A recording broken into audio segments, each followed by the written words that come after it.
Hello everyone. In this video, we are going to solve GATE 2019 and 18 questions from linear algebra.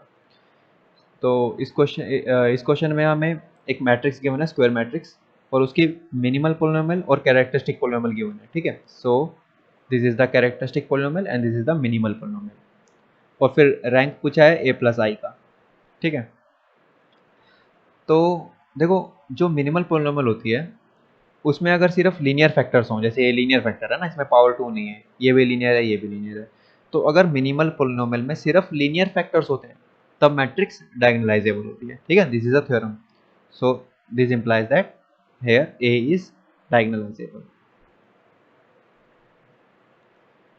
ठीक है. तो अब क्या करें. ए डायगोनलाइजेबल है, इसका क्या मतलब है कि there exist an invertible matrix P such that A is equals to P inverse D P. और ये डी क्या है? D is a diagonal matrix जिसके डायगोनल में आइगन वैल्यूज हैं. ठीक है. अब यहाँ से ए प्लस आई निकालें तो ए प्लस आई क्या हो जाएगा? P inverse D P plus I. अब इसको क्या कर सकते हैं? इसको लिख सकते हैं पी इनवर्स डी प्लस आई इंटू पी. इसको जब करोगे ना, इसको मल्टीप्लाई करोगे इधर से और उधर से, तो ये आ जाएगा. अब ये हो जाएगा, ये तो ए प्लस आई की वैल्यू है, ए प्लस आई. अब यहाँ से क्या पता चल रहा है कि जो ए प्लस आई और डी प्लस आई है, ये दोनों सिमिलर मैट्रिक्स है ना. सिमिलर मैट्रिक्स की भी यही डेफिनेशन होती है कि if there exist a matrix, invertible matrix P such that you can write A is equals to B inverse P inverse B P, then A and B are similar. So here A plus I and D plus I are similar. और similar matrix बहुत सारी properties अपनी share करती हैं, है ना. उनकी eigen value same होती है,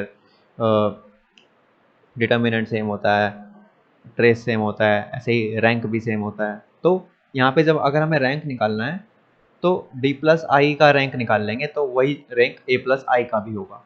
ओके.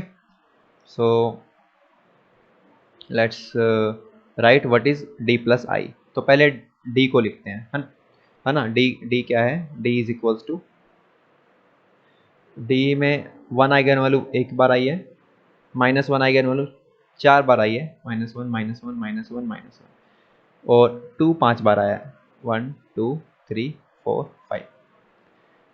अब डी प्लस आई निकालना है अगर हमें, बाकी बाकी सब जगह जीरो है ना, ये भी जीरो है, ये भी जीरो. अब डी प्लस आई निकालना है तो ये हो जाएगा 1 + 1 2, और ये सारे हो जाएंगे जीरो, जितने भी 1 थे ये हो जाएंगे 0 0 0 0, और ये सब हो जाएंगे 3. तो ये डी प्लस आई आया. अब इसका रैंक क्या है?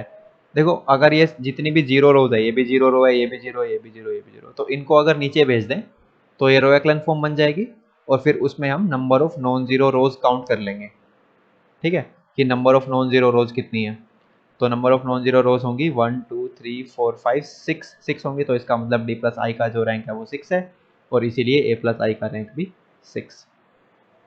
इस क्वेश्चन में एक रियल सिमेट्रिक मैट्रिक्स गिवन है ऑफ ऑर्डर 3x3, और उसकी आइगन वैल्यूज गिवन है 0 2 एंड ए. अब देखो, जो आइगन वैल्यूज गिवन है वो डिस्टिंक्ट हो भी सकती है, नहीं भी हो सकती है ना. मतलब ये ए है, this may be not equals to 0 and not equals to 2. तब क्या हो जाएगा? तब डिस्टिंक्ट आइगन वैल्यूज हो जाएंगी तीनों, है ना. बट ये हो भी सकता है कि 0 हो या 2 हो. Okay. So we have to keep that in mind. Okay. Now फिर ये 3 आइगन वेक्टर्स दिए हुए हैं. ठीक है. corresponding to this 3 different eigen values. ना they may be different. Okay. So but eigen vectors 3 मिल रहे हैं, क्योंकि जो रियल सिमेट्रिक मैट्रिक्स होती है वो डायगोनलाइजेबल होती है, तो आइगन वेक्टर तो 3 मिलने ही थे. देन ये पूछ रहा है कि which of the following is true. Then let's say, देखो हमें एक बात बताए कि अगर आइगन वैल्यूज डिफरेंट हैं, let's say λ1 and λ2, two different eigen values of a real symmetric matrix, तो जो इनके करस्पॉन्डिंग जो आइगन वेक्टर्स होंगे ना, वो ऑर्थोगोनल होंगे. सॉरी, वो क्या होंगे? ऑर्थोगोनल होंगे, यानी कि इनकी डॉट प्रोडक्ट जीरो आएगी. सो अब देखो, ये 0 के करस्पॉन्डिंग है और ये 2 के करस्पॉन्डिंग है, तो इन दोनों की जो वो है डॉट प्रोडक्ट है वो 0 आनी चाहिए. So let's calculate that. 4 × -1 -4, plus b into 2 2b, and c into 0 0. So that will B 0. यहाँ से b आ जाएगा 4/2, दैट इज 2. तो b की वैल्यू आ गई 2. ठीक है. अब अब इसके ए के बारे में हमें कुछ नहीं पता, है ना, क्योंकि मतलब ये नहीं पता कि इनकी डॉट प्रोडक्ट जीरो आएगी या नहीं आएगी, बिकॉज अगर ए अलग होता, है ना, हम श्योर होते इस बारे में कि ए डिफरेंट है फ्रॉम जीरो एंड टू, तब हम श्योर होते कि ये प्रोडक्ट भी जीरो आएगी। ठीक है, तो let's try to calculate this dot product. तो क्या होगा, देखो यहाँ पे लिख लेते हैं b की वैल्यू 2 आई है। ठीक है, अब ये डॉट प्रोडक्ट जब कैलकुलेट की तो -1 इंटू वन -1, और ये 2 into one plus two plus zero, ये आ रहा है 1, ये तो जीरो नहीं आया। तो इसका क्या मतलब हुआ कि a इज इक्वल्स टू 2 है जरूर, बिकॉज और कोई चॉइस ही नहीं है, बिकॉज अगर a 2 नहीं होता, a नॉट इक्वल टू 2 होता, तो फिर तो दो डिफरेंट आइगन वैल्यू के करस्पॉन्डिंग जो आइगन वेक्टर थे वो ऑर्थोगोनल होने चाहिए थे, क्योंकि ये रियल सिमेट्रिक मैट्रिक्स है ना। लेकिन ये ऑर्थोगोनल नहीं है, इसका मतलब कि ये आइगन वैल्यूज डिफरेंट है ही नहीं, ये सेम है, तो a की वैल्यू 2 आ गई। ठीक है, so now we have a is equals to 2 and b is equals to 2।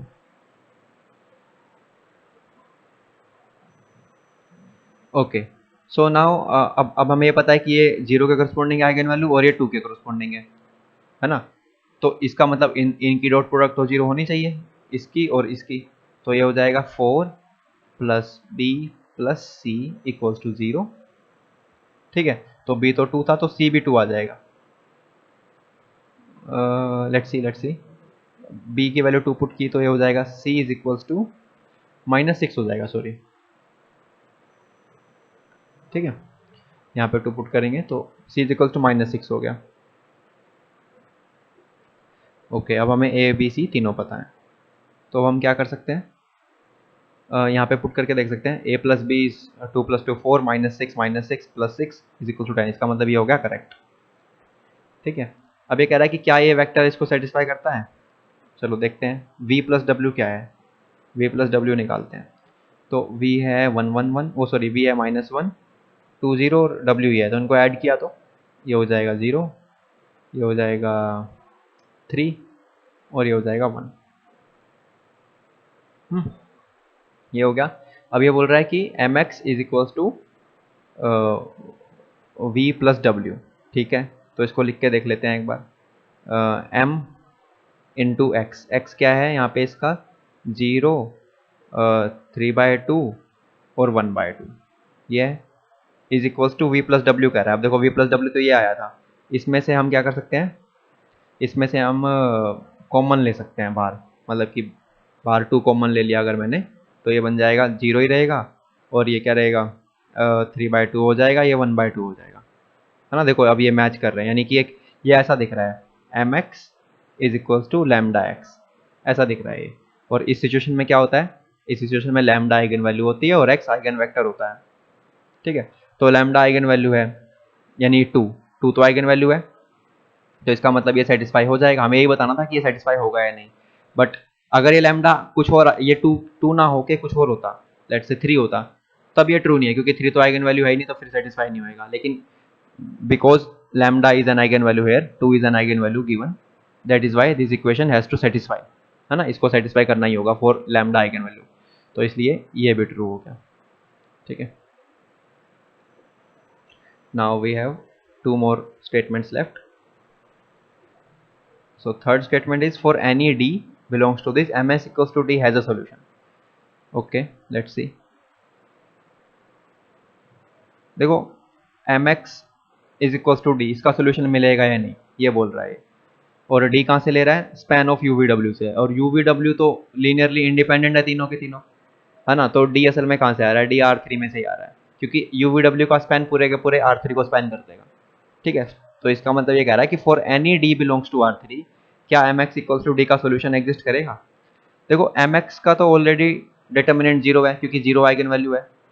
अगर डिटर्मिनेंट नॉन जीरो होता, है ना, अगर m का जो डिटर्मिनेंट है वो नॉन जीरो होता, तब तो तुम d कुछ भी पुट कर लो, मैं ऐसे करके सॉल्यूशन निकाल ही दूंगा, सॉल्यूशन मिल ही जाएगा, है ना, क्योंकि m इनवर्स एग्जिस्ट करेगा उस केस में। लेकिन इस केस में m इनवर्स एग्जिस्ट नहीं कर रहा, और अगर m इनवर्स जब एग्जिस्ट नहीं करता तो हर d के लिए सॉल्यूशन नहीं मिलता, फिर किसी किसी d के लिए मिलता है, मतलब कि उस d के लिए सॉल्यूशन मिलता है जो m का रैंक बराबर कर दे rank of m augmented d, sorry हाँ d इसके साथ, है ना। अगर ये रैंक अगर बराबर हो रहा है तभी सोल्यूशन मिलता है, और ये रैंक हर डी के लिए थोड़ी ना बराबर होगा, है ना। You can choose a different D, क्योंकि देखो m का रैंक तो क्या आएगा, 3 से कम ही आएगा। तो तुम ऐसा डी चूज कर सकते हो कि इस पूरी मैट्रिक्स का रैंक 3 हो जाए, है ना। तो इसका रैंक 2 रह जाएगा, इसका 3 हो जाएगा, नॉट इक्वल टू हो जाएगा। बिकॉज डी को चूज करने के लिए तुम्हारे पास पूरी चॉइस है, पूरे R3 में से कोई भी डी ले सकते हो।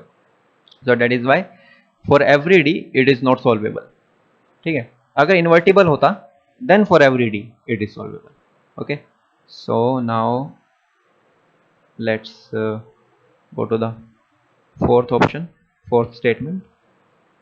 तो अभी क्या हुआ कि फर्स्ट सेकंड तो ट्रू है लेकिन third is not true. The fourth is the trace of this is 8। अब m स्क्वायर प्लस 2m का ट्रेस बताना है, यानी कि m स्क्वायर प्लस 2m की आइगन वैल्यूज जोड़नी है, ठीक है। अब देखो जब m की वैल्यू 0 है तो m स्क्वायर प्लस 2m की आइगन वैल्यू क्या होगी, 0 स्क्वायर प्लस 2 इंटू 0।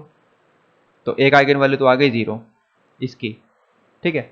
अच्छा, जब m इक्वल टू 2 है तो एक दूसरी आइगन वैल्यू क्या हो जाएगी, 2 स्क्वायर प्लस 2 इंटू 2, ये हो जाएगी 8, दूसरी आइगन वैल्यू 8 आ गई। और m इक्वल टू 2 तो ये m इक्वल टू 0 नहीं, मतलब इसकी आइगन वैल्यू 0 है ना, दैट इज लैम्डा 1 अगर 0 है तो, या लैम्डा 1 और लैम्डा 2 ये है ना। तो क्या हो गया, 0 के लिए 0 आ गई, 2 के लिए 8 आ गया, और फिर से 2 पुट करेंगे 8 आ गया। So these are the eigen values of m square plus 2m, ठीक है। तो ये आइगन वैल्यूज हो गई m स्क्वायर प्लस 2m की।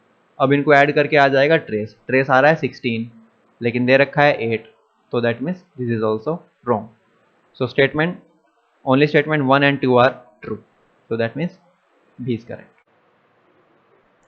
इस क्वेश्चन में लीनियर ट्रांसफॉर्मेशन गिवन है from P2 to P2, where P2 is space of all polynomials of degree at most 2, ठीक है। तो first statement is the null space of T is this, okay. तो null space में कौन से elements जाते हैं, वो एलिमेंट्स आते हैं जो 0 पे मैप हो रहे हो, ठीक है। तो देखते हैं, कोई भी जनरल एलिमेंट लेके उसको 0 पे मैप कर देते हैं। तो let's say T of a plus b x plus C x square, इसको कर देते हैं 0, पर इसकी वैल्यू क्या आनी थी, A plus B minus C X plus A plus C x square equals to 0। तो अब इनको इंडिविजुअली 0 होना पड़ेगा हर टर्म को, यानी A plus B is equals to 0 and B minus C is 0 and A plus C is 0। अब यहाँ से सोल्व कर लेते हैं ए बी सी के लिए, है ना। तो यहाँ से तो b इक्वल्स टू सी हो जाएगा, ये उधर जाएगा तो b is equals to C. So this equation is telling us b equals to C. और फिर यहाँ पे अगर मैं पुट करता हूँ b इज इक्वल्स टू सी, तो ये दोनों इक्वेशन सेम ही बात बोलेंगे ना, या तो a plus c equals to 0 या a plus B is equals to 0। तो ये दोनों इक्वेशन अलग अलग हैं, इसका कोई मीनिंग नहीं है मतलब। So we have only these 2 equations.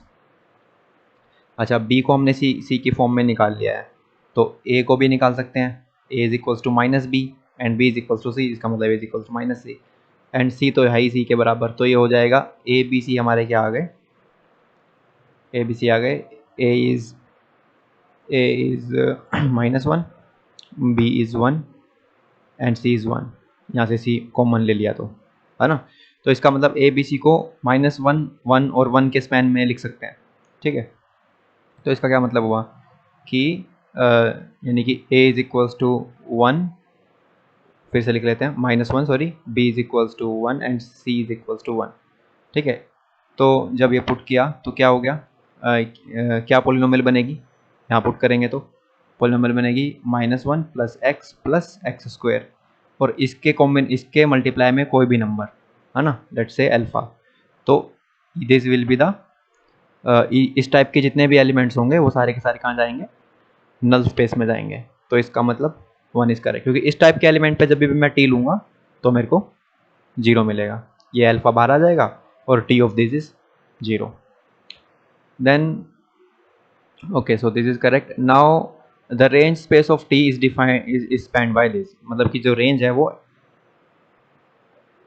इससे स्पैन होगी, ठीक है, इसके स्पैन के बराबर होगी। इसको लिख लेते हैं एक बार, लेट्स से स्पैन ऑफ, इसको कोई लेट्स से W बोल देते हैं, W is equals to span of one plus x square comma one plus x. Span of क्या है कि इन दोनों का ऑल पॉसिबल लीनियर कॉम्बिनेशंस, है ना।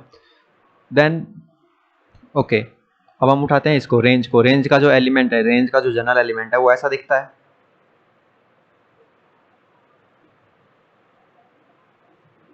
ठीक है।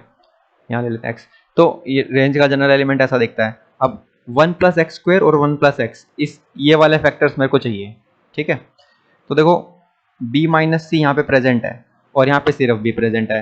अगर मैं माइनस सी कर दूँ और फिर b माइनस सी कॉमन ले लूँ तो क्या बन जाएगा, one plus X into B minus C बन गया। देखो या b माइनस सी को आगे भी लिख सकता हूँ, ठीक है, क्योंकि जो कोफिशिएंट है वो आगे आना चाहिए ज़्यादातर। और माइनस सी करा तो प्लस सी भी करना ही पड़ेगा, ठीक है। अब ये जो प्लस सी करा है ना वो a प्लस सी के साथ कंबाइन हो जाएगा, है ना, और ये वाला a प्लस सी फिर कॉमन आ जाएगा, तो plus a plus c one plus x square. तो यानी कि जो जनरल एलिमेंट है ना, क्या कहते हैं, रेंज का, वो इसके लीनियर कॉम्बिनेशन में लिखा जा सकता है, वन प्लस एक्स और वन प्लस एक्स स्क्वायर के, है ना। यानी जब मैंने रेंज स्पेस का जनरल एलिमेंट लिया तो वो यहाँ का एलिमेंट बन गया, है ना, that turned out to be element of here. तो इसका क्या मतलब हुआ, इसका ये मतलब हुआ कि जो रेंज स्पेस है वो इसका सबसेट है ना, क्योंकि मैंने रेंज स्पेस में से कोई भी एलिमेंट लिया तो वो वहाँ बिलोंग कर गया। कहाँ बिलोंग कर गया, यहाँ। तो इसका मतलब जो रेंज है, रेंज ऑफ टी जो है वो इसका सबसेट है। लेकिन हमें तो इक्वल प्रूफ करना है या देखना है कि इक्वल है या नहीं। तो जब यहाँ से एलिमेंट लिया तो वहाँ चला गया, अब यहाँ से एलिमेंट लेके देख लेते हैं वो यहाँ जा रहा है या नहीं जा रहा, ठीक है। तो जब यहाँ से एलिमेंट लेंगे तो वो कैसा होगा, वो sum alpha into one plus x square, इसका लीनियर कॉम्बिनेशन है ना, plus beta into something one plus X, ऐसा होगा वहाँ यहाँ का जनरल एलिमेंट, ठीक है। और अगर उसको यहाँ के किसी एलिमेंट के बराबर होना है तो यहाँ का जनरल एलिमेंट क्या निकाला था हमने, वो निकाला था ए प्लस क्या निकाला था, बी माइनस सी, सॉरी, हाँ, बी माइनस सी वन प्लस एक्स और plus A plus C x square, ये था, ठीक है। तो अगर ये इनको बराबर होना है तो फिर अल्फा को बराबर होना होगा किसके, ए प्लस सी के, यानी A plus C is equal to alpha, और इसको बीटा को बराबर होना होगा बी माइनस सी के, यानी b minus C is beta. अब ये ए बी सी के लिए सोल्वेबल होना चाहिए। अगर हम यहाँ से ए और बी और सी निकाल सकते हैं अल्फा बीटा की फॉर्म में, तब हम बोलेंगे कि देखो यहाँ से एलिमेंट लिया था वो यहाँ चला गया और जब यहाँ से लिया था तो यहाँ चला गया, इसका मतलब ये दोनों बराबर हैं, ठीक है। तो अब सी को तो कुछ भी अज्यूम कर सकते हैं, मान लो सी को जीरो अज्यूम कर लिया क्योंकि एक वेरिएबल ज़्यादा है, सी को जीरो अज्यूम कर लिया तो ए आ जाएगा अल्फा और बी आ जाएगा माइनस बीटा। इसका मतलब सोल्वेबल है ये सिस्टम ए बी सी में, सोल्वेबल है, तो इसका मतलब यहाँ पे जो हमने जनरल ये जो एलिमेंट लिया है जनरल, वो वहाँ मिल जाएगा, ठीक है। और जब यहाँ लिया था तो यहाँ मिल गया था, इसका मतलब ये दोनों बराबर है, hence second is correct, this is correct, this is correct, ठीक है। Now let's see T of one plus x is one plus x square है या नहीं, ठीक है। T of one plus x निकालते हैं, क्या आया। अब इसमें ए देखो वन है, देखो लिख लेते हैं ए वन है, बी भी वन है और सी जीरो है। अब यहाँ पुट कर देते हैं, ए को वन पुट किया, बी को वन पुट किया, ये हो गया टू, बी को वन पुट किया, सी को जीरो पुट किया, ये हो गया एक्स। अच्छा, ए को वन पुट किया और सी को जीरो पुट किया, ये हो गया एक्स स्क्वायर। देखो ध्यान से देखते हैं, यही है ना, b minus C and A plus c, so it is this, okay. And now अब इसका भी टी चाहिए हमें, ये आया टू प्लस एक्स स्क्वायर, क्योंकि हमें दो बार टी लगाना था ना, T of one plus x, तो वो हो जाएगा इसका T, two plus x square, इसका टी। तो अब जो ए बी सी हैं वो बदल जाएंगे, क्या हो गया, ए टू हो गया, बी वन हो गया, सी वन हो गया। अब देखते हैं यहाँ पे वैल्यू पुट करके, तो ए को टू पुट किया, बी को वन पुट किया, थ्री प्लस, और बी को वन पुट किया, सी को वन पुट किया, जीरो एक्स, यानी एक्स वाली टर्म खत्म ही हो गई। और ए को पुट किया टू एंड सी को वन, तो ये हो गया थ्री एक्स स्क्वायर, तो ये आ जाएगा थ्री कॉमन आ जाएगा, three into one plus x square हो गया, बट वहाँ तो 1 प्लस एक्स स्क्वायर कह रहा है, ठीक है। तो इसका मतलब ये हो गया गलत।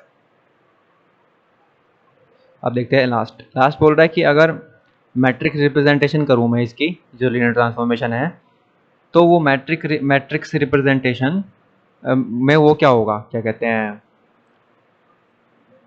ट्रेस क्या होगा, ट्रेस 3 होगा, मतलब ऐसा बोलना चाह रहा है। तो हम मैट्रिक्स बना लेते हैं खुद से। मैट्रिक्स कैसे बनाते हैं, बेसिस की इमेज फाइंड करते हैं, फिर उसको बेसिस के लीनियर कॉम्बिनेशन में लिखते हैं, और बेसिस ने दिया standard basis 1x x square. तो टी ऑफ 1 क्या होगा यहाँ पे, अब देखो ए 1 है, बाकी दोनों 0 हैं, ठीक है। तो ये हो जाएगा 1, ये हो जाएगा 0 इसका कोफिशिएंट, और इसका कोफिशिएंट हो जाएगा 1, ठीक है, क्योंकि खाली ए 1 था, बाकी सब 0 हैं। तो ये हो जाएगा 1 प्लस एक्स स्क्वायर 1। अब इसको 1 इंटू, हाँ 1 plus 0 into x plus 1 into x square ऐसे लिख सकते हैं। अच्छा, अब टी ऑफ एक्स क्या हो जाएगा, टी ऑफ एक्स में क्या है कि टी ऑफ एक्स में अब एक्स निकालना है, एक्स का टी निकालना है मतलब। तो इसमें ए भी 0 है, बी भी 1 है, बी 1 है और सी 0 है।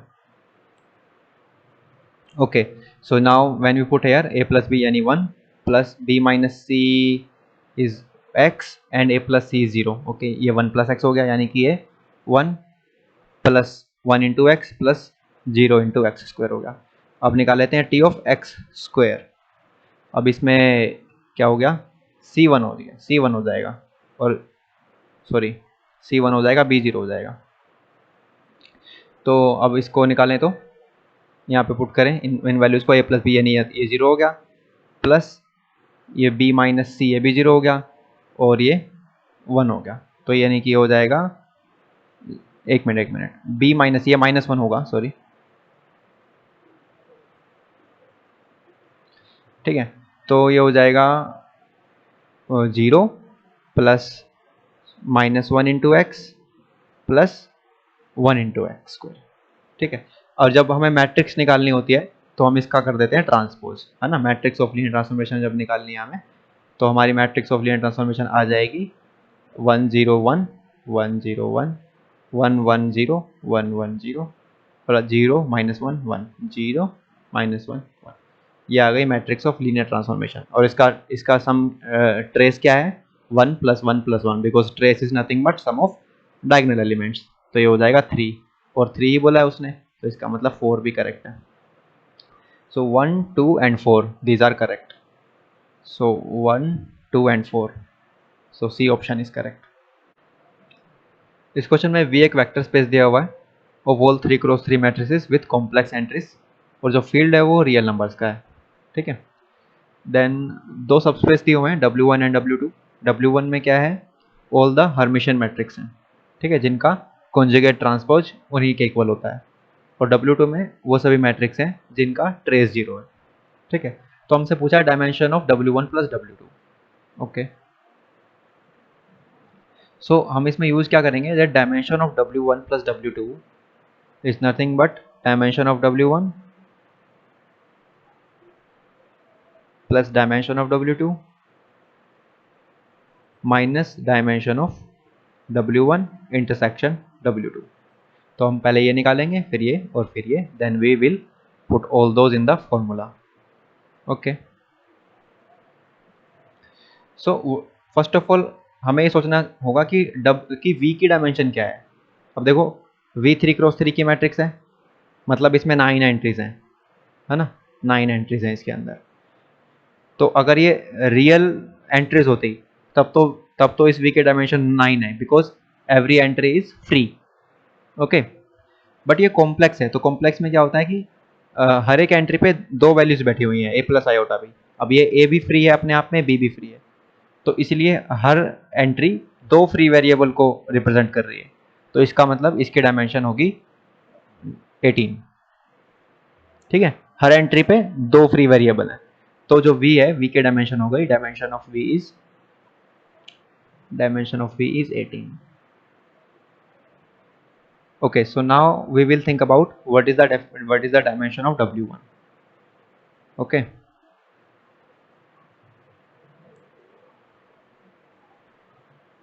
so अब ये जो मैट्रिक्स है, जो हर्मिशन मैट्रिक्स होती है, उसमें जो डायगनल एंट्रीज है ना, उनको रियल ही होना पड़ेगा, बिकॉज उनको अपने कॉन्जुगेट के बराबर होना पड़ेगा। तो डायगनल पे कोई कॉम्प्लेक्स एंट्री मतलब कि इमेजिनरी एंट्री नहीं हो सकती।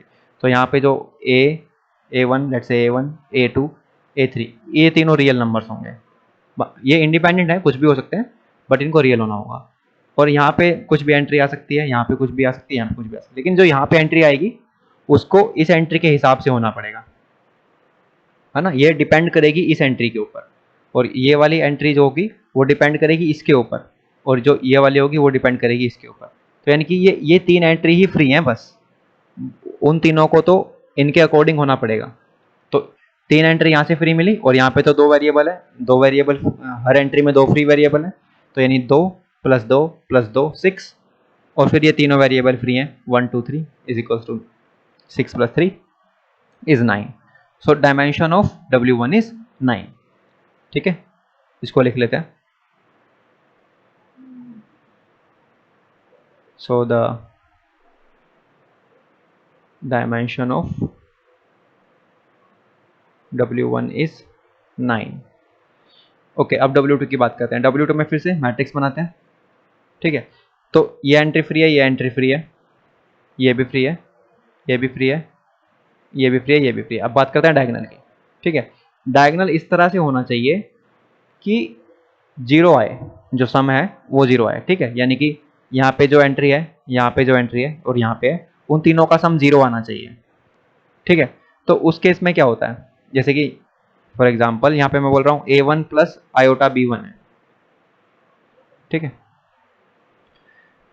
और यहाँ पे ओके, तीनों जगह फिल कर लेते हैं, क्योंकि एग्जाम्पल से समझ आ जाएगा अच्छे से।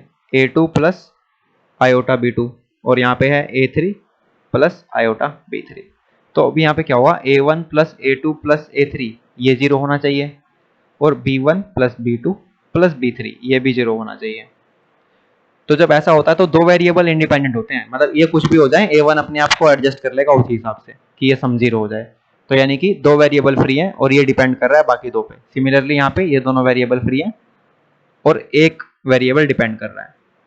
ठीक है, तो यानी कि यहाँ देखो, यहाँ पे दो वेरिएबल फ्री हैं, तो 2 2 2 है ना, सबको ऐड कर देंगे, यानी कि 4 और 2 6, 6 और 6 12, तो 12 वेरिएबल तो पहले से ही फ्री थे। और यहाँ पे भी हमने बता दिया कि ये भी फ्री है, ये भी फ्री है, ये भी फ्री है, ये भी फ्री है, बस दो डिपेंडेंट है, तो 4 और ऐड कर दो, +4, तो ये हो गया 16। तो W2 की जो डायमेंशन है वो आई 16। ठीक है,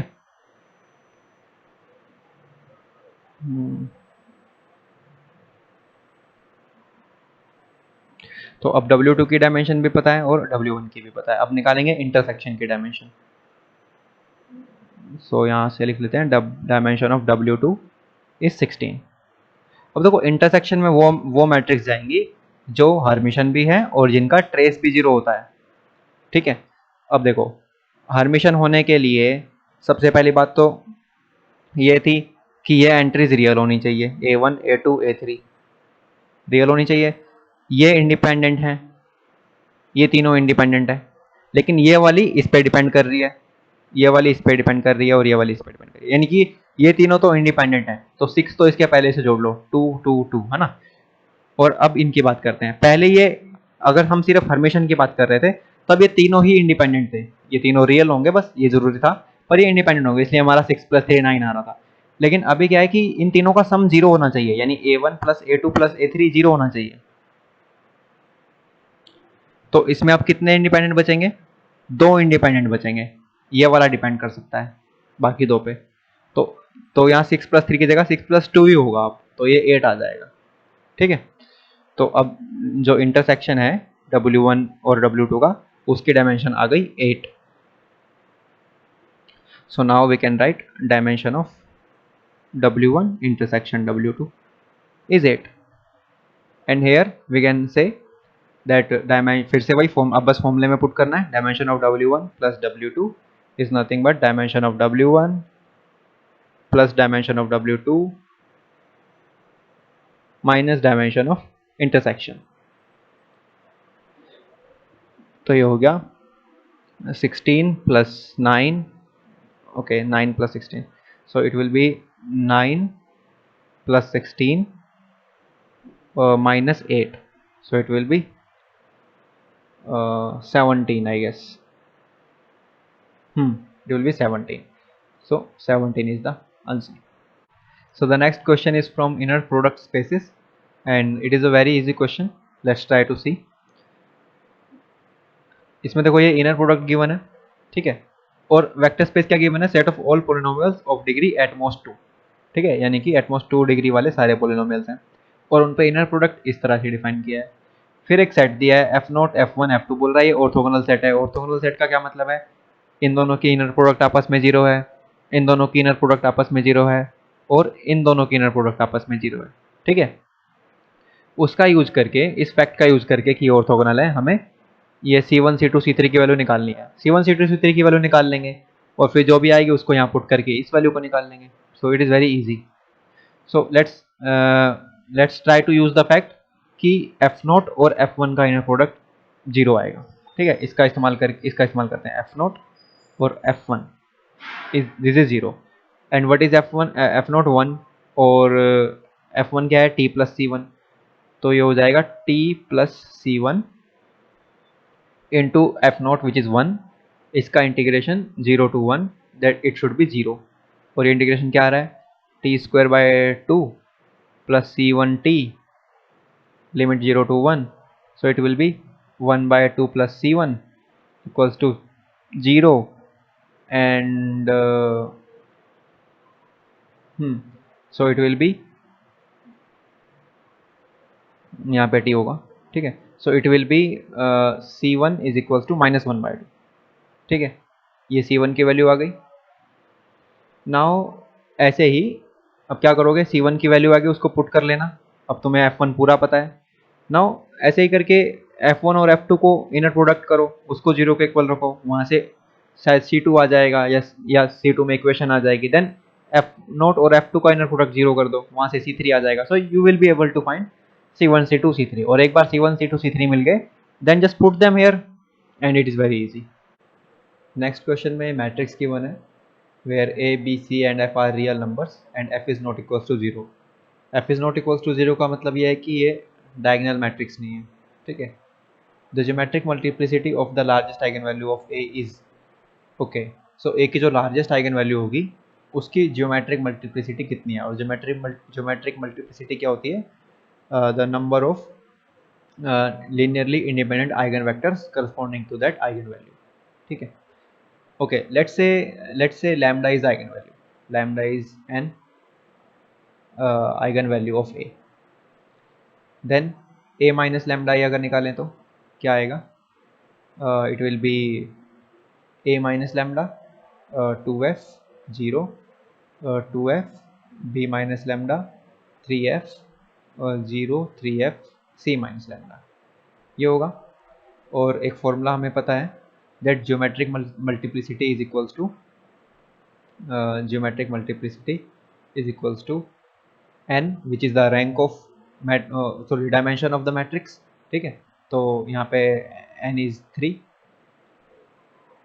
the dimension of matrix 3 cross 3 and minus the rank of a minus lambda i, ठीक है। अब देखो a minus lambda i determinant 0 होगा अगर लैम्डा आइगन वैल्यू है तो इसका मतलब इसका रैंक 3 तो हो नहीं सकता, तो इसका रैंक या तो 2 होगा या 1 होगा, ठीक है। अगर इसका रैंक 1 है तो कोई भी 2 क्रॉस 2 का नॉन जीरो माइनर नहीं मिलना चाहिए, है ना। लेकिन ये 2 क्रॉस 2 का देखो ये माइनर मिल गया, ये वाला, इसको अगर निकालते हैं तो ये हो जाएगा 6f स्क्वायर माइनस 0, है ना, और f नॉन जीरो है तो इसका मतलब एक नॉन जीरो माइनर मिल गया 2 क्रॉस 2 का, और 3 रैंक इसका हो नहीं सकता बिकॉज ये ओवरऑल डिटर्मिनेंट 0 है, तो इसका रैंक 2 ही होगा, ठीक है।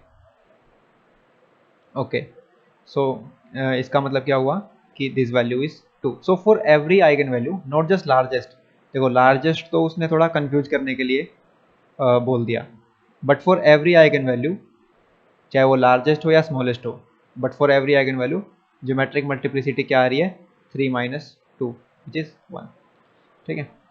तो ये हो जाएगा 1। इस क्वेश्चन में W1 एंड W2 दो R3 के सबस्पेस दिए हुए हैं और डायमेंशन पूछा है W1 प्लस W2 का। So let's try to find out the dimension of W1। Dimension of W1 क्या होगा? We can see that W1 में वो एलिमेंट जा रहे हैं जो इस इक्वेशन को सेटिस्फाई करें, और इसका क्या मतलब है, इसमें दो वेरिएबल फ्री हो सकते हैं, ठीक है ना। इसको डिपेंडेंट होना पड़ेगा इन दोनों की वैल्यूज पे। सो number of free variable is 2, so dimension of W1 is 2, and similarly dimension of W2 is also 2 because इसमें भी दो ही free variable है। Okay, now let's talk about the intersection। अब intersection में वो एलिमेंट जाएंगे W1 intersection W2, उसमें वो एलिमेंट जाएंगे जो इसको भी सेटिस्फाई करें और इसको भी सेटिस्फाई करें, यानी कि x1 x2 प्लस 2 x3 के भी बराबर होना चाहिए, और x1 ये दोनों इक्वेशन साइमल्टेनियसली सेटिस्फाई होनी चाहिए, ठीक है। तो इसके लिए क्या होगा, हम क्या कर सकते हैं, इनको सब्ट्रैक्ट कर सकते हैं लेट से, या फिर x1 के बराबर ये है और x1 के बराबर ये, तो इन दोनों को बराबर पुट कर सकते हैं। तो वहाँ से क्या आ जाएगा कि x2 plus 2x3 is equals to 3x2 plus 2x3। Okay, तो यहाँ से x2 को जो x3 में निकाल लेते हैं, ठीक है। तो x2 वाले एक साइड कर लेंगे, ये हो जाएगा -2x2 is equals to, okay this is getting cancelled, so यहाँ से ये 0 हो जाएगा, तो x2 की वैल्यू 0 आ जाएगी। Okay, so x2 is 0, so let's put x2 is equals to 0, then we will have this। Okay, so अब जो x2 है वो तो फिक्स हो गया, और ये दोनों तो सेम इक्वेशन है, मतलब इसको लिख सकते हैं, सिर्फ एक इक्वेशन को लिख सकते हैं। ओके, तो x2 हो गया फिक्स। अब ये फिक्स हो गया तो मतलब ये फ्री नहीं है, और इन दोनों में से एक ही फ्री हो सकता है बस, है ना। मान लो ये फ्री है तो फिर ये डिपेंडेंट है, तो एक वेरिएबल फ्री हो सकता है सिर्फ। तो कुल मिला के x2 भी फिक्स हो गया, x1 भी फिक्स हो गया, सिर्फ x3 ही फ्री है, एक वेरिएबल फ्री है। तो इसका मतलब dimension of W1 intersection W2 आ गई 1, और डायमेंशन ऑफ W1 क्या आई थी 2, और डायमेंशन ऑफ W2 क्या आई थी 2, एंड इंटरसेक्शन की वो उसकी dimension of W1 plus W2 क्या हो जाएगी, dimension of W1 plus dimension of W2 minus dimension of W1 intersection W2 from the formula, है ना। So it will be 2 plus 2 minus 1, so it will be 4 minus 1, it is 2 plus 2 minus it is 3, so that means the answer is 3। So this question is about Jordan canonical form। So before solving this question I want to tell you something, that how can you form Jordan canonical form of a matrix from characteristic and minimal polynomial. यानी कि अगर आपको characteristic और minimal polynomial पता होता है किसी matrix का, तो आप कैसे जॉर्डन कैनोनिकल फॉर्म बना सकते हो, ठीक है। So for example let's say एक जनरल मैट्रिक्स ले लेते हैं ए, और उसकी कैरेक्टरिस्टिक पोलिनोमियल को डिनोट करते हैं लेट्स से x minus lambda 1 n1 into x minus lambda 2 n2 and x minus lambda I ni and so on x minus lambda r nr। और जो यह है कैरेक्टरिस्टिक पोलिनोमियल, और जो मिनिमल पोलिनोमियल है लेट्स से उसको डिनोट करते हैं x minus lambda 1 m1, x minus lambda 2 m2, x minus lambda I mi and so on x minus lambda r mr। So this is the characteristic polynomial and this is the minimal polynomial। Now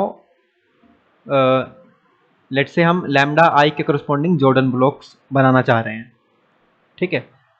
तो 3 rule हमें याद होने चाहिए, ठीक है। सबसे पहला क्या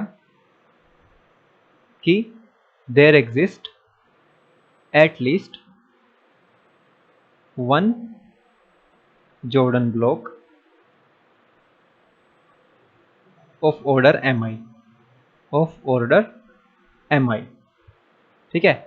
mi ऑर्डर का कम से कम एक जॉर्डन ब्लॉक एग्जिस्ट करेगा, कम से कम एक तो करेगा, और जो बाकी जॉर्डन ब्लॉक हैं लैम्डा आई के corresponding other blocks order is less than equals to mi, ठीक है। तो जो मैक्सिमम ऑर्डर का एक कम से कम एक जॉर्डन ब्लॉक एग्जिस्ट करेगा mi ऑर्डर का, और जो बाकी जॉर्डन ब्लॉक होंगे लैम्डा आई के करस्पॉन्डिंग, उनका ऑर्डर या तो एम आई होगा या एम आई से कम भी हो सकता है। ठीक है, this is the first thing. Second, total order of Jordan block is N I. ठीक है, मान लो 3 जॉर्डन ब्लॉक एग्जिस्ट कर रहे हैं लैम्डा आई के करस्पॉन्डिंग, एक का ऑर्डर है लेट्स से 3, एक का ऑर्डर है 4 और एक का ऑर्डर है 5, तो वो जो सम होगा टोटल वो एन आई के बराबर होना चाहिए। यानी एन आई क्या बता रहा है कि जितने भी जॉर्डन ब्लॉक एग्जिस्ट कर रहे हैं उन सब का ऑर्डर जोड़ दो, तो that should be n i. And the final is number of Jordan block is geometric multiplicity of lambda i। तो और जॉर्डन ब्लॉक बनेंगे कितने, वो कहां से पता चलता है, लैम्डा आई की ज्योमेट्रिक मल्टीप्लिसिटी से। ठीक है, ये तीनों बातें अगर आप याद रखोगे तो you will always be able to solve the Jordan canonical form question। okay, so now let's come to the this question. अब इस क्वेश्चन में v से v पे एक लीनियर ट्रांसफॉर्मेशन गिवन है और v वेक्टर स्पेस क्या है, set of all polynomials of degree less than और इक्वल्स टू 2।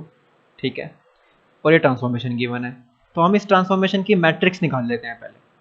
ठीक है, और मैट्रिक्स ऑफ लीनियर ट्रांसफॉर्मेशन कैसे निकलती है, बेसिस के एलिमेंट्स की इमेज निकाल के। तो बेसिस ले लेते हैं, इस टाइप के वेक्टर स्पेस की बेसिस होती है 1x(x²) जो स्टैंडर्ड बेसिस है। ठीक है, तो 1 की इमेज क्या होगी, 1 की इमेज होगी 2 × 1 प्लस 1 का डेरिवेटिव तो 0 होता है, तो 1 की इमेज 2 आ गई, और 2 को लिख सकते हैं 2 × 1 plus 0 × x plus 0 × x²। Now t of x is what, 2x plus 1, क्योंकि x का डेरिवेटिव 1 होता है, तो ये हो जाएगा 1 × 1 प्लस 2 × x प्लस 0 × x²। अब t ऑफ x² बच गया, t of x² is 2 × x² 2 × x² plus derivative, the derivative is 2x। okay, so the derivative is 2x, so it will be 2x। yeah, that's it। so ये हो गया। okay, अब इसका जो matrix है वो क्या आ गया, मैट्रिक्स क्या आ गया, इसका ट्रांसपोज, यानी कि 2 0 0 1 2 0 0 2 2।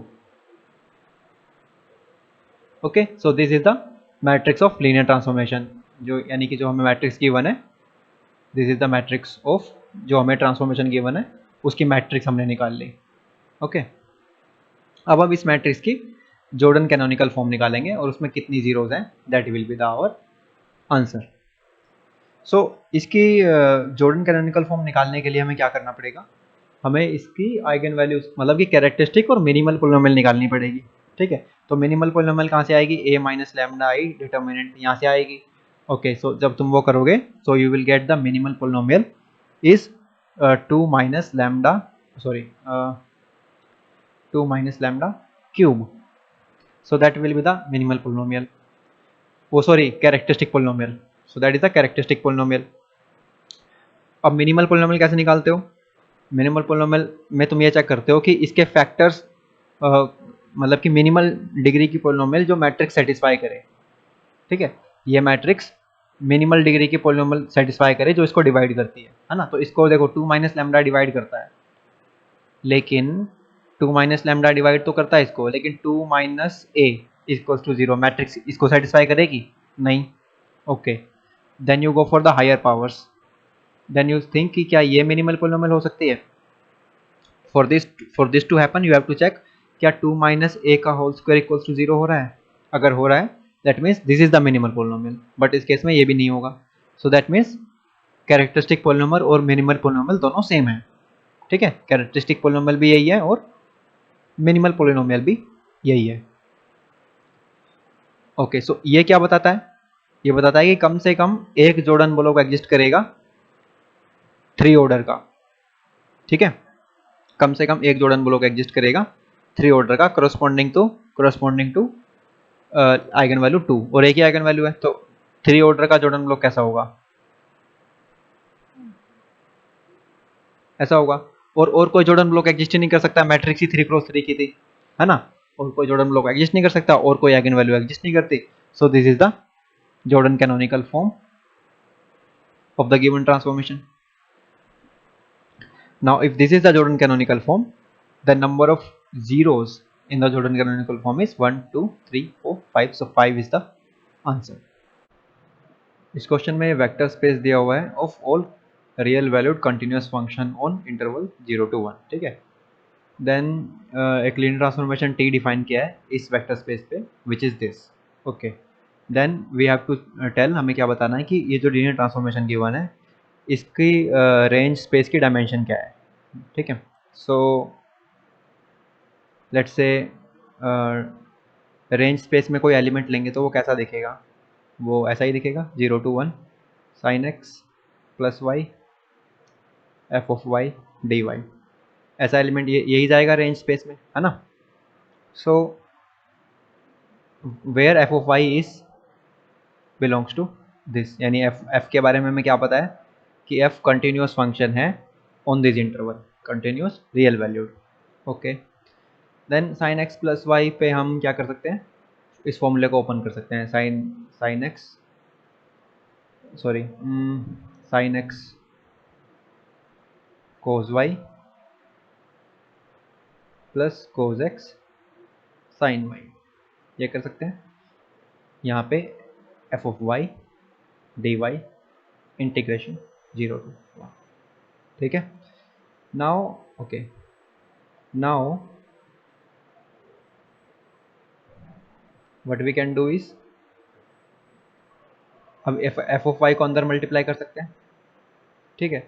तो साइन एक्स तो देखो इंटीग्रेशन से इंडिपेंडेंट है क्योंकि इंटीग्रेशन वाई की रिस्पेक्ट में है, तो ये हो जाएगा sine x cos y F of Y D y 0 to 1 and plus यहाँ पे भी देखो, यहाँ पे कोज एक्स बाहर आ सकता है, तो ये हो जाएगा cos X 0 to 1 sine Y F of Y D Y, ठीक है। और देखो ये तो एक कांस्टेंट नंबर आएगा, है ना, इंटीग्रेट करने के बाद।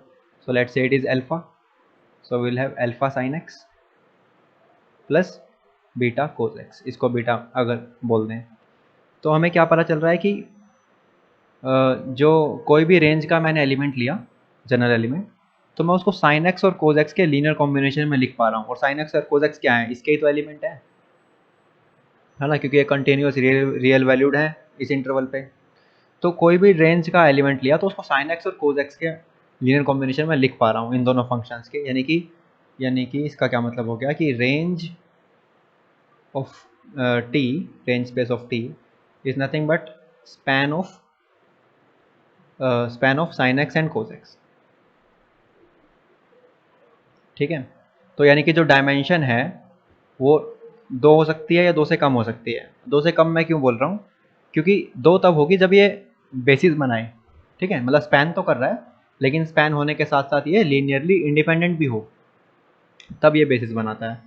और अगर ये बेसिस बना रहा है तब इसका आंसर 2 हो जाएगा, ठीक है। अब ये स्पैन तो कर रहा है लेकिन लीनियरली इंडिपेंडेंट है नहीं, इसके लिए हम रोन्सकियन से चेक कर सकते हैं, है ना, कि 2 फंक्शन लीनियरली इंडिपेंडेंट कब होंगे, when their Wronskian is non zero. So Wronskian here is sine X cos X और कोस का derivative minus sine X, so it will be minus sine square X minus cos square x, it will be minus 1 which is not equals to 0, hence these two are linearly independent. So linearly independent भी और span भी कर रहा है, मतलब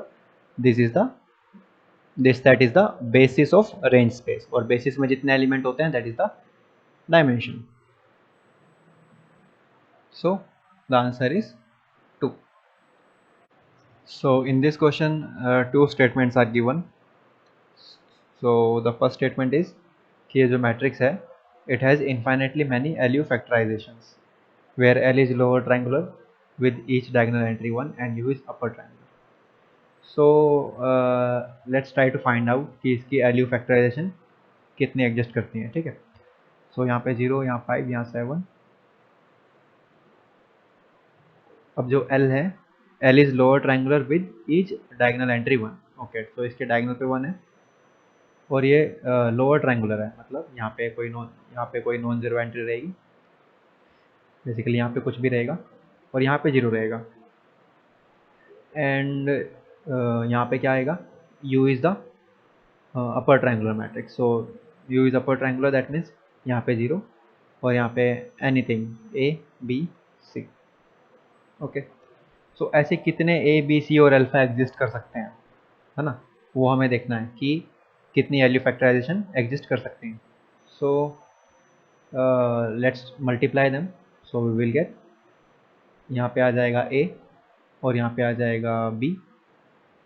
this is alpha into A and this is alpha into B plus C। Okay, तो यहाँ से A की वैल्यू 0 हो जाएगी कंपेयर करने पे और B की वैल्यू 5 हो जाएगी। Okay, so let's write A is equals to 0 and B is equals to 5। now B 5 है। ओके, सो B 5 है तो अल्फा, मतलब 5 अल्फा प्लस C, देखो 5 अल्फा प्लस C, ये कितना हो जाएगा, ये हो जाएगा 7 के इक्वल। और यहाँ पे alpha A is equals to 0। अब A ऑलरेडी 0 है, ठीक है, तो अल्फा कुछ भी हो फर्क ही नहीं पड़ता क्योंकि ये एंट्री ऑलरेडी 0 रहेगी बिकॉज A 0 है। तो अल्फा जो है वो इंडिपेंडेंट है, ठीक है।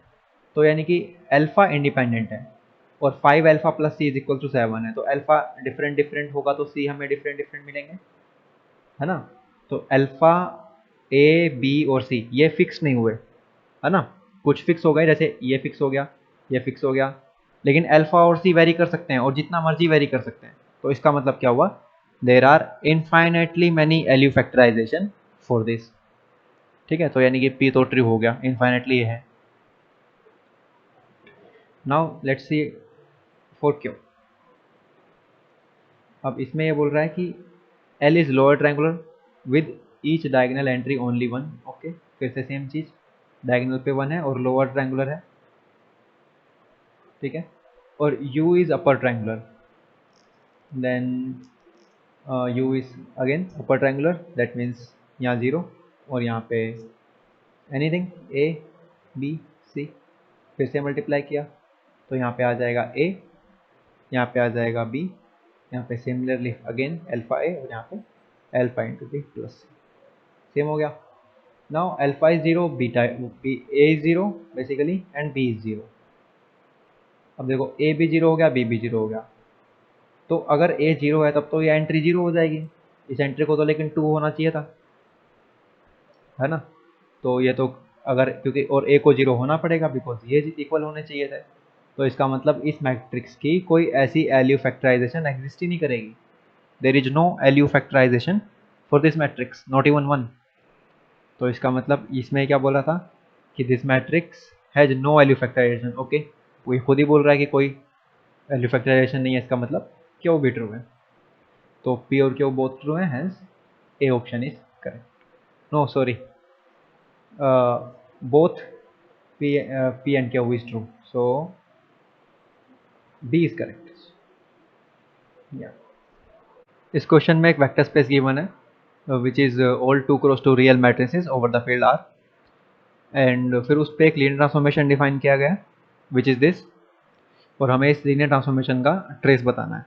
तो हम क्या करेंगे, हम matrix of linear transformation find करेंगे और फिर उस मैट्रिक्स का जो ट्रेस होगा वही इस ट्रांसफॉर्मेशन का ट्रेस होगा, ठीक है। तो matrix of linear transformation find करने के लिए क्या करेंगे, बेसिस के एलिमेंट्स की इमेज निकालेंगे, ठीक है। और बेसिस क्या होगी, M2R की बेसिस ऐसी होगी,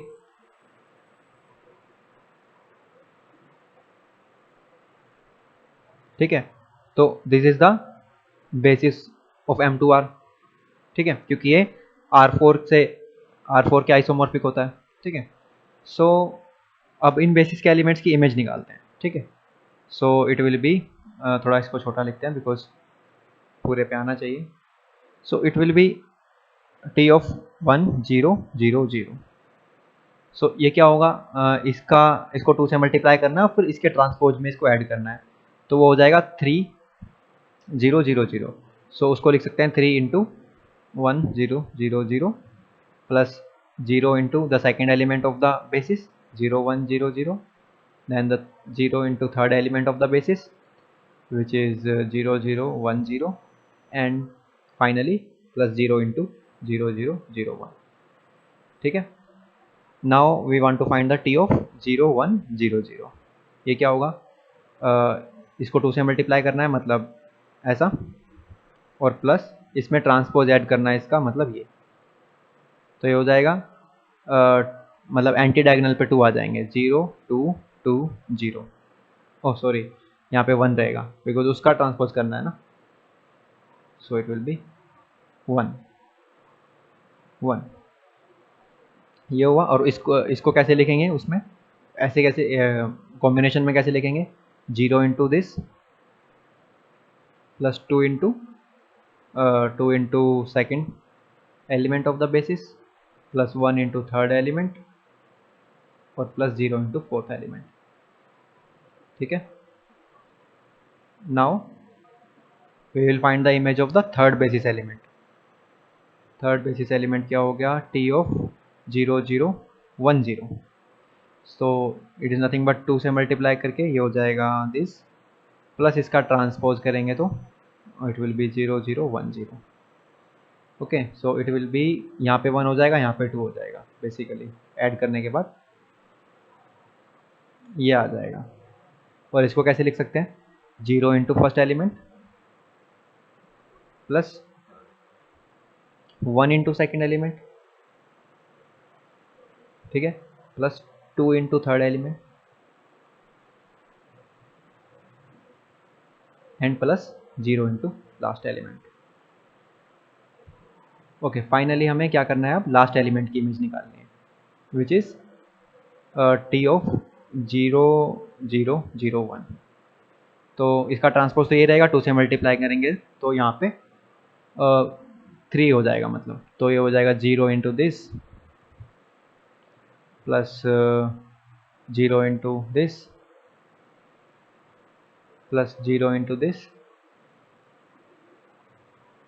plus 3 into this.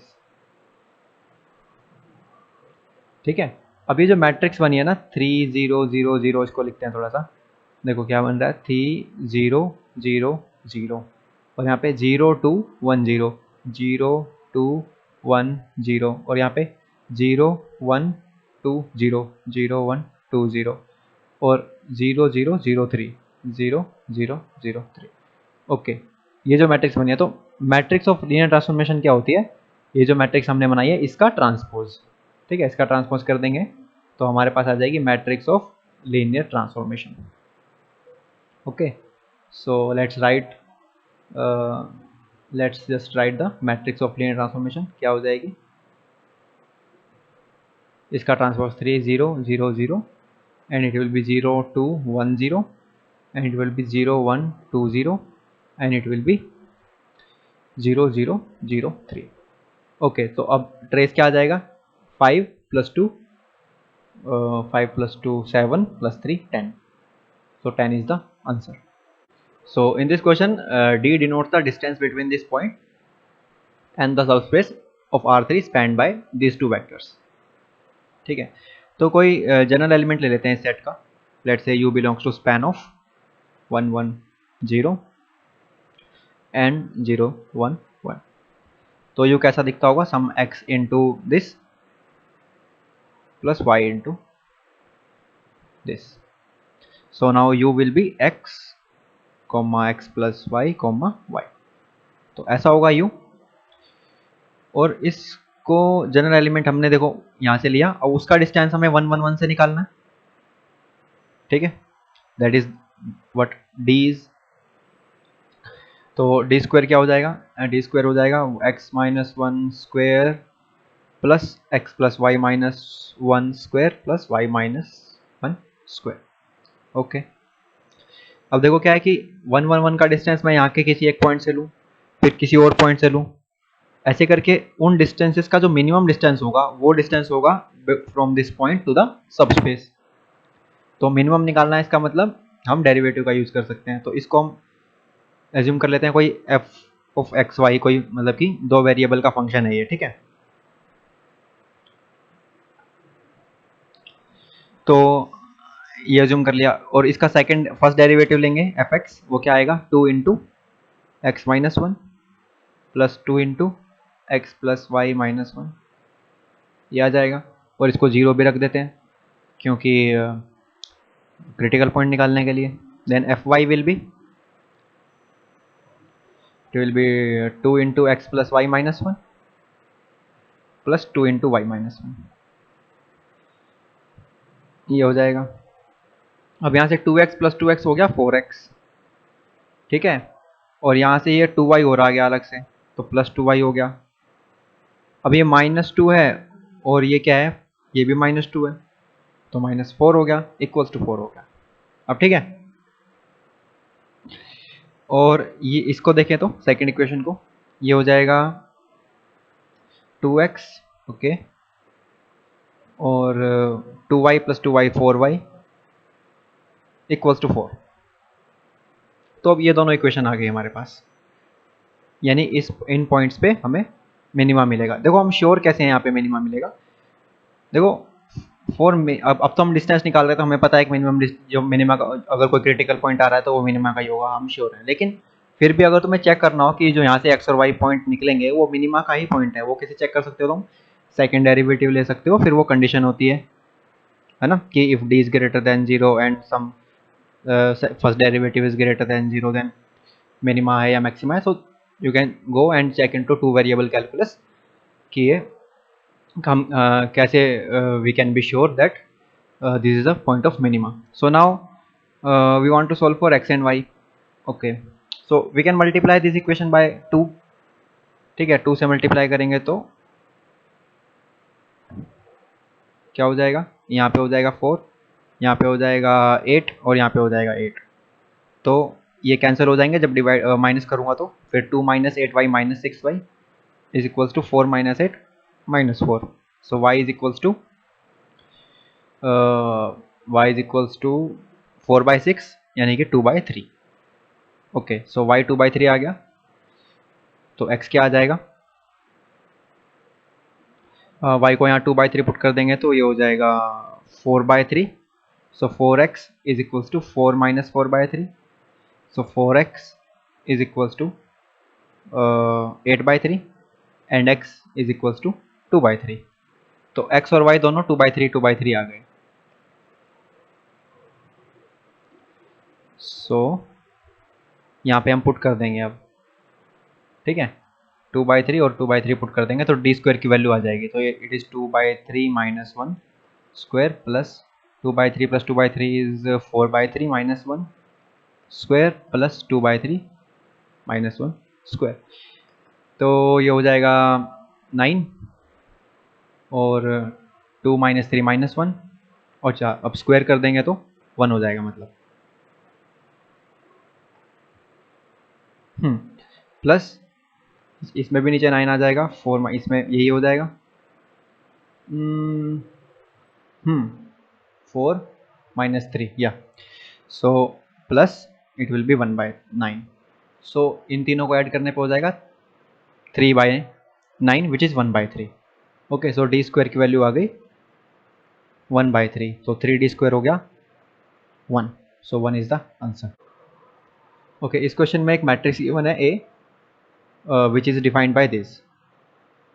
So A9 तो 9 क्रॉस 9 ऑर्डर की आइडेंटिटी मैट्रिक्स है, तो इसको भी 9 क्रॉस 9 का ही मैट्रिक्स होना होगा। तो इसको एक बार देख लेते हैं कैसा दिखेगा, ठीक है। सो it will B U transpose U। अब 1/3 U और U ट्रांसपोज दोनों में से कॉमन हम ले सकते हैं, तो वो 1/9 हो जाएगा, और U ट्रांसपोज होगा वो होगा column matrix. So it will B 1 2 3 4 5 6 7 8 9, और U is this 1 2 3 4 5 6 7 8 9। सो अब जब इसको मल्टीप्लाई करेंगे इन दोनों मैट्रिक्स को, तो हमें एक 9 क्रॉस 9 का स्क्वायर मैट्रिक्स मिल जाएगा जिसकी सारी एंट्रीज 1 है, okay. So we will get a 9 cross 9 matrix with all entries 1. ठीक है, यहाँ पे जो एक इस टाइप से एक मैट्रिक्स मिल जाएगी. ओके, सो जब भी हमारे पास एक ऐसी मैट्रिक्स होती है जिसमें सारी एंट्रीज 1 है, लेट्स से हमारे पास कोई n क्रॉस n की मैट्रिक्स है which has all the entries 1, तो उसकी characteristic polynomial is given by x power n minus 1 into x minus n. ठीक है, तो इस केस में इस मैट्रिक्स की जो कैरेक्टरिस्टिक पॉलिनोमियल है, तो वो 1/9 को अभी मैं इंक्लूड नहीं कर रहा हूँ, मैं सिर्फ बात कर रहा हूँ इस मैट्रिक्स की. तो इस मैट्रिक्स की जो कैरेक्टरिस्टिक पॉलिनोमियल है that will be given by x power 8 into x minus 9. Okay, so इसकी आइगन वैल्यूज क्या हो जाएगी? Eigen value 0 will be 8 times 0 0 0 8 times and x equals to 9 1 time. Okay, so these are the eigen value of this matrix. Okay, यहाँ पे 2 से भी multiply अगर कर दें so it will be 2 into this. Okay, सो यहाँ पे 2 से मल्टीप्लाई कर सकते हैं. तो जब इसकी आइगन वैल्यू 0 और 9 है तो फिर हमने मल्टीप्लाई जब 2/9 से किया तो क्या हो जाएगा? 2/9 से 0 को मल्टीप्लाई करेंगे 0 ही रहेगा, और 2/9 से इसको मल्टीप्लाई करेंगे 2 आ जाएगा. तो इसका मतलब इस मैट्रिक्स की आइगन वैल्यूज 0 और 2 हैं. 0 8 टाइम्स है और 2 1 टाइम है. Okay,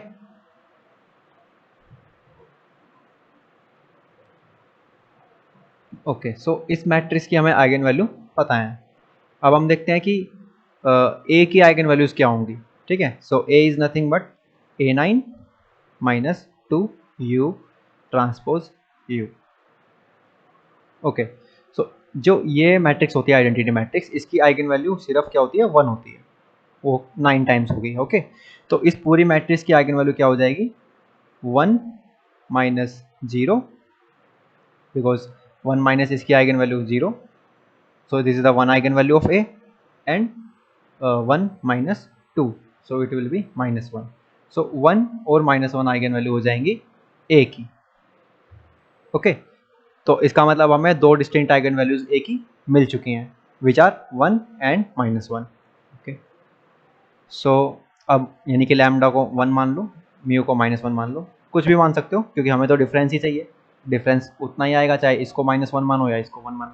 so difference will be 1 minus -1 mod, it will be 2, so answer is 2. So this is it for this video and thanks for watching.